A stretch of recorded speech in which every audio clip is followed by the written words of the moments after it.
Breaking moments ago, Nigel Farage unleashed one of the most brutal and uncompromising takedowns seen in modern British politics, a live confrontation that erupted without warning and, within seconds, had the entire country watching in shock. It happened as Sadiq Khan faced intense questioning over London's spiraling crime rates and the disturbing failures surrounding grooming gang investigations, failures that many say have shattered trust, silenced victims, and exposed a deep moral rot at the heart of the capital's leadership. But no one anticipated that Farage would step into the arena himself and detonate a political grenade so powerful that London, Westminster, and even the palace couldn't look away. The exchange didn't simply escalate, it exploded. Voices rose, tempers snapped, and for the first time in years, the Mayor of London looked cornered, shaken, and unable to contain the pressure. Within minutes, social media erupted. Headlines ignited, MPs demanded emergency statements, and Britain, already tense, already fractured, found itself dragged into a new storm. It had begun as a routine committee hearing, the type the public rarely pays attention to, the type Sadiq Khan usually walks through with polished calm and political control, but not today. Today, the room carried a strange electricity, a quiet tension that felt like the moment before lightning splits the sky. London had spent weeks consumed by revelations of grooming gang failures, whistleblowers breaking ranks, and survivors accusing authorities of turning a blind eye. Pressure was building, anger was rising, and for once, the mayor could not shift blame or hide behind statistics. This crisis carried human weight, moral gravity, and a sense that something dark had been protected for far too long. Khan entered the chamber, expecting harsh words, but not war. He took his seat with narrowed eyes and a tight jaw, prepared to defend every decision, every oversight, every silence. But the atmosphere changed the moment the doors opened and Nigel Farage walked in, uninvited, unexpected, and determined. His presence instantly shattered the usual format. Cameras swung toward him. Journalists scrambled.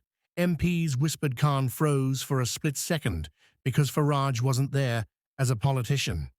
He was there as a force, a man who had spent decades positioning himself as the voice of the people against the establishment. And today, he had chosen this battlefield. Farage leaned forward, his voice low at first, controlled, but loaded with fury. He accused Khan of failing victims, ignoring warnings, and protecting his political image while families across London suffered in silence. He said Britain was tired of excuses, tired of committees, tired of leaders who hide behind bureaucratic fog while injustice festers. His words sliced through the room like steel. Khan tried to respond, but every answer sounded thinner, more fragile, more rehearsed, as if he were clinging to a script written for a calmer, safer moment. Suddenly, Farage slammed the table, not violently, but with deliberate force that sent a shock through the chamber. Headlines triggered instantly. Phones lit up. The live feed exploded with comments demanding accountability, truth, and consequences. Khan's composure visibly cracked. His voice trembled. His eyes wandered. For the first time, he looked like a man realizing he could not talk his way out of this storm. Farage went further. He demanded an independent inquiry. He accused City Hall of moral cowardice. He said London's communities had been abandoned, betrayed, and sacrificed on the altar of political sensitivity. Each word landed like a blow. MPs on both sides shifted uneasily because the truth, harsh, messy, undeniable, hung over them like a shadow. Grooming gang scandals were not just failures of policing, They were failures of courage, leadership, and basic humanity. Then came the moment that lit the fuse under the entire country. Farage revealed that whistleblowers had approached him personally, claiming evidence had been ignored, suppressed, even dismissed. Khan went pale. The room erupted. Journalists jumped to their feet. Government aides frantically tapped their phones. This wasn't a debate anymore. This was an accusation that could trigger resignations, investigations, even constitutional consequences. Khan insisted the claims were misrepresented, but his voice had lost all strength. His authority was evaporating in real time, and the cameras captured every second. Farage pressed on, refusing to let the mayor escape. He spoke with the conviction of a man who knew the country was behind him, who knew the anger was real, who knew the truth was coming, whether the establishment liked it or not. By the time the chamber was adjourned, the narrative had already spiraled out of Khan's control. London was talking. Britain was raging. MPs were calling for emergency debates. Even the palace was reportedly watching developments with grave concern, a phrase that sends shivers through Westminster because it signals that something deeper is unfolding. Farage walked out like a man who had detonated a political earthquake. Khan walked out, looking like a man carrying the rubble of a collapsing defense. But the real shock was still to come. Within minutes, a new leak surfaced, one that could change everything. The chamber had barely emptied when the next shockwave crashed across the country. It began with a single notification, one journalist posting a cryptic message hinting that a major internal document linked to grooming gang failures had just been leaked. Within seconds, more reporters joined in. Within minutes, it was trending nationwide. And within an hour, Britain knew something devastating was coming. Something that would not just damage Sadiq Khan, but potentially expose a silent network of political decisions, cover-ups, and withheld warnings stretching back years. For the first time that afternoon, the panic shifted from City Hall to Westminster. Advisors rushed between offices. MPs scrambled for briefings.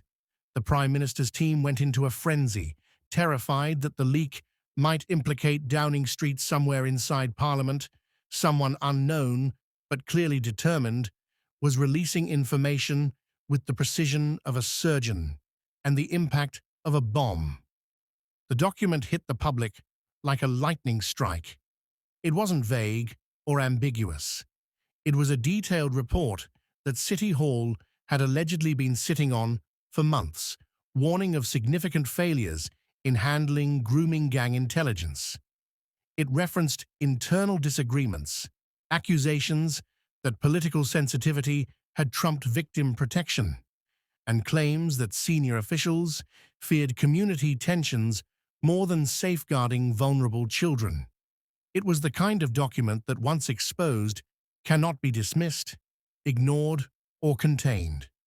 Farage responded instantly with a short statement calling the leak proof of catastrophic leadership failure. It spread like wildfire. Khan's office quickly issued a statement insisting the leak was being misrepresented, insisting they had followed protocol, insisting they had done everything possible. But no one was convinced, not after the humiliation earlier in the chamber, not after years of rising crime, rising distrust, and rising frustration boiling beneath London's surface. What made the leak truly explosive wasn't just its content, it was what it implied. The report suggested multiple warnings from frontline professionals had been ignored, follow-up actions had been delayed, and the scale of the grooming network might have been greater than previously admitted.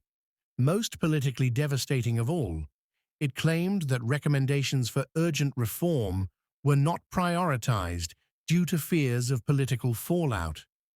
That phrase, "not prioritized," became the spark that ignited the nation's fury. By early evening, crowds had begun gathering outside City Hall, chanting, filming, demanding resignations, inquiries, and accountability. The anger wasn't orchestrated. It was organic, raw. A voice that had been silenced too many times suddenly erupting into the open. As the crowds grew, so did the pressure on elected officials. MPs from Labour, Conservative, and Reform UK began calling for emergency action.